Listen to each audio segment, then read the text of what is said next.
ስሜ ሁሴን አህመድ ይባላልኝ በምዕራብ ኦሞ ዞን ፍትህ መምሪያ የፍትሐ ብሔር ጉዳዮች አቃቤ ሕግ ነኝ።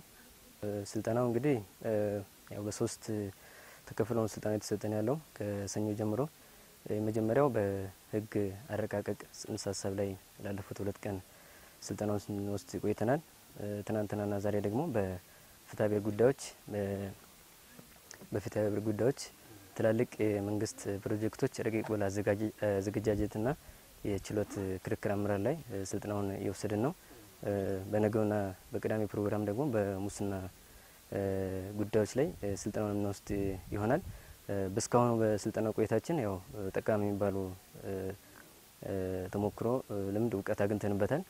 ለምሳሌ ህግ እንዴት እንደሚረቅ ህግ ሲረቅ ሂደቶች እንዳሉት ህግ ማርቀቅ ሂደቶች የሚወጡ ህጎች ላይ ተጽዕኖ ጠቀሜታ እንዳለው ግንዛቤ ወስደንበታል።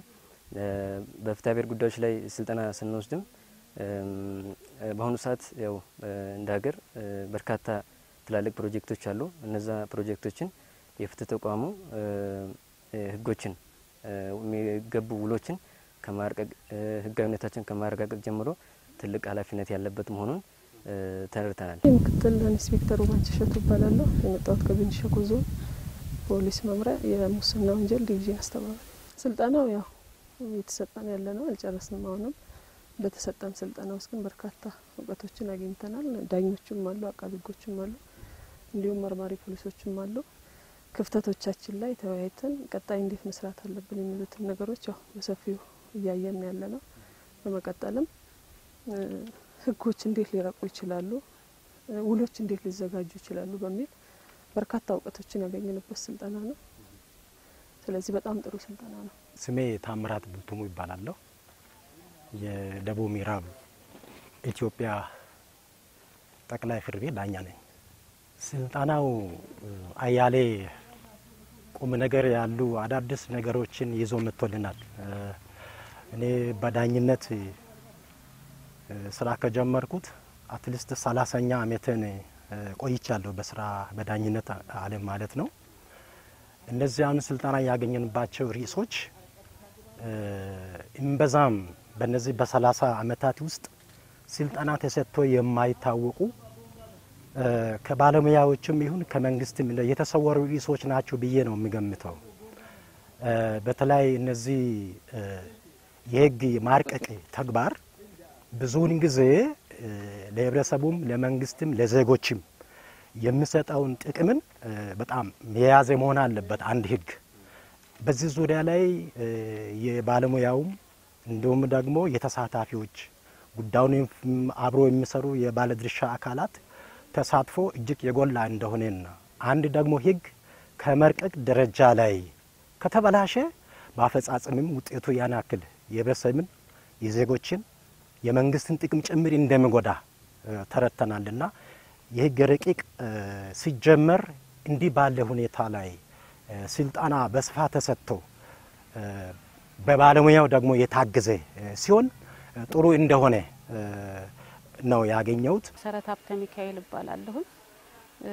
በፌደራል የፍትህና የህግ ኢንስቲትዩት ዋና ሬጅስትራር ነኝ። በፌደራል የፍትህና የህግ ኢንስቲትዩት የተቋቋመበት ዓላማ 4 የተቋቋመባቸው ዓላማዎች ውስጥ አንዱ የፍትህ አካላት ባለሙያዎችን ስልጠና በመስጠት የተሻለ አፈጻጸም በፍትህ ስርዓቱ ላይ የተሻሻለ አፈጻጸም እንዲያስመዘግቡና የፍትህ ስርዓቱን በተሻለ መልኩ እንዲሄድ የሚያደርግ ነው። በዚህ የስልጠና ጊዜ ደግሞ እውነት ነው ከጥር 22 እስከ ጥር 27 2015 ድረስ ስልጠና ለመስጠት እዚህ ተገኝተናል። ስልጠናው ምንድነው? ማሰልጠኛ ተቋም ለሌላቸው ክልሎች የሚሰጥ ስልጠና ነው። ኢንስቲትዩቱ የሚሰጠው ስልጠና 4 አይነት ነው። አንዱ መደበኛ የስራ ላይ ስልጠና ነው። ከፌደራልና ከተለያዩ ክልሎች የተውጣጡ ዳኞች፣ አቃቢ ሕጎች፣ የፍትህ አካላት በአጠቃላይ ያቅም ግንባታ ስልጠና ዳኞችም አቃቢ ሕጎችም በአጠቃላይ የፍትህ አካላት በእውቀት በአመለካከት እና በስነ ምግባር ታንጸው የተሻለ የፍትህ ስርዓቱን የተሻለ እንዲያደርጉ የሚሰራ ክፍል ነው። አሁንም እዚህ ስንሰጥ እንግዲህ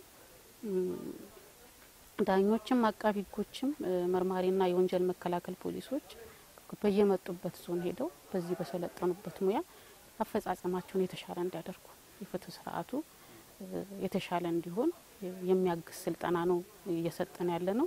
ይህም ስልጠና ከኢንስቲትዩቱ ብቻ የመጣ ሳይሆን ከየክልሉ የስልጠና ፍላጎት ዳሰሳ በመደረግ ያሉባቸውን ክፍተቶች በጋራ ክልሉ ላይ ያሉት የአቃቢ ሕግ የዳኞችና የፖሊስ ማዕከላት ያሉባቸውን ባለሙያዎቻቸው ያሉባቸውን ክፍተት በመለየት ለኢንስቲትዩቱ ያለባትን ክፍተት ለይተው ለኢንስቲትዩቱ የስልጠና ፍላጎታቸው በማሳወቅ ስልጠና እንዲሰጥላቸው ጠይቀው ፍላጎት ላይ የተመሰረተ ስልጠና ነው እየሰጠን ያለ ነው።